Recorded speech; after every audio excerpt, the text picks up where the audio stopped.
Hello friends, my name is Heather and this is my first video. I'm new to YouTube, but I'm not new to crafting.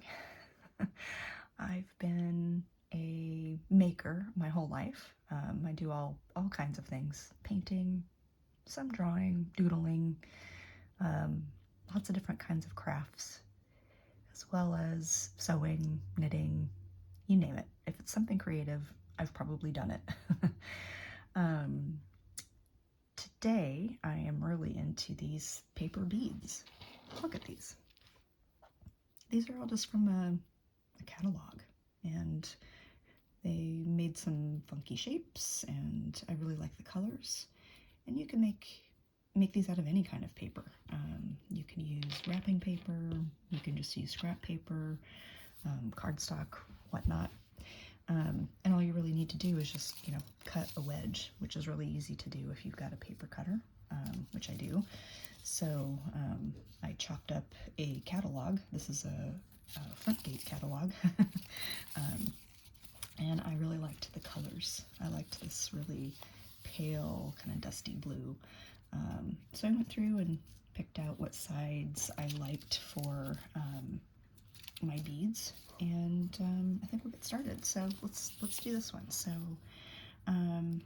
today I'm using some quilling tools. You can do this with a variety of different tools. If you just have a stick or like a skewer, like I pulled some kebab skewers out of my kitchen when I did these.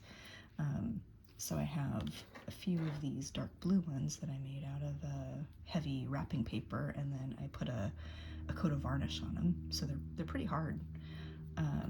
But the hole is a lot bigger. And so I wanted to try something with a smaller hole. And I have this set of quilling tools, and it has a little bit of a slit here at the end. So you can put the paper in and easily curl it, and it's easy to turn this. So, and then the only other thing you really need is some glue. So I have this Craft Bond glue. It's clear. It is important that you have clear glue, because if you use the regular glue,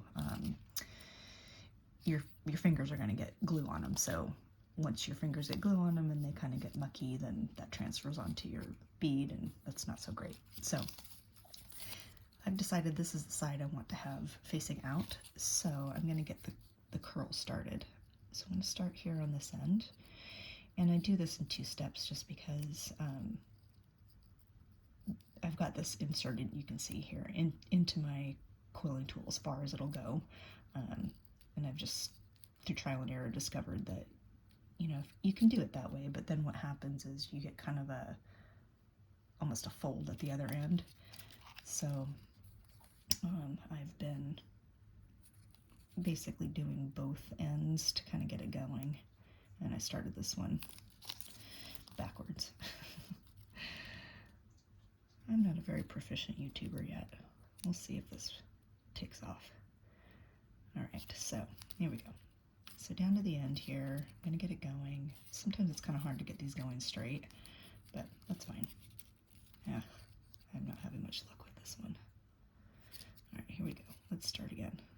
All right, so I'm just gonna kind of tuck this end under with my thumb as it gets going.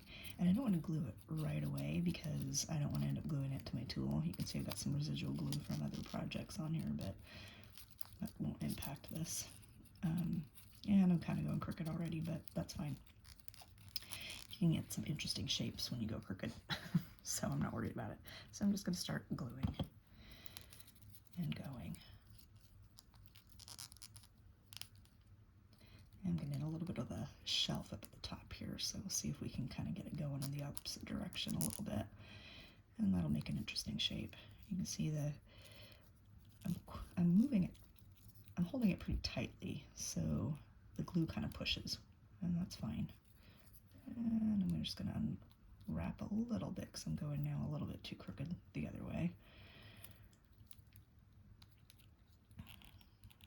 My paper has a little bit of a rip here, which is fine.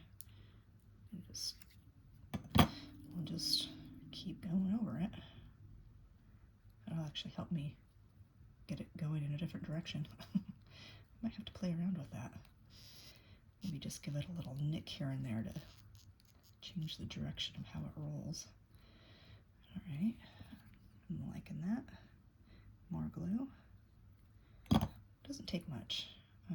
My finger's getting kind of dirty, so I've got a little baby wipe here that I can wipe that off on. It's already getting dry, so I think I need a new one. And you can see I'm kind of moving the paper a little bit. You can kind of move it around a little as you roll it. And just get some glue all the way down here to the end. And don't worry if it's too much.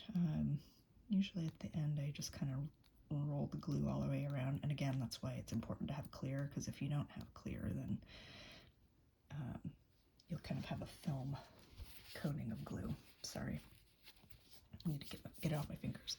Okay, so before I take the bead off the quilling tool, I'm going to make sure that the end is open. You can see how it kind of got crunched because I was anchoring my thumb there. So I'm just going to poke my awl in there and give it a little bit of a poke. And you can see that opened up the hole. This side will already be open because it's on the tool. And now I can take it off. And then I usually like to go in one last time and just make sure that the hole is completely open. So if you're stringing up your beads at a later date, you don't get stuck. And there you have it. Well, let's have a closer look here. There you have it. Kind of interesting. I like how you get all the variation of color throughout here, and it doesn't really matter kind of what you start with, because it just ends up being kind of interesting, especially with these, you know, catalogs. I mean, who knew that would make a nice looking bead? So there you have it. Simple, easy, fun way to make some paper beads.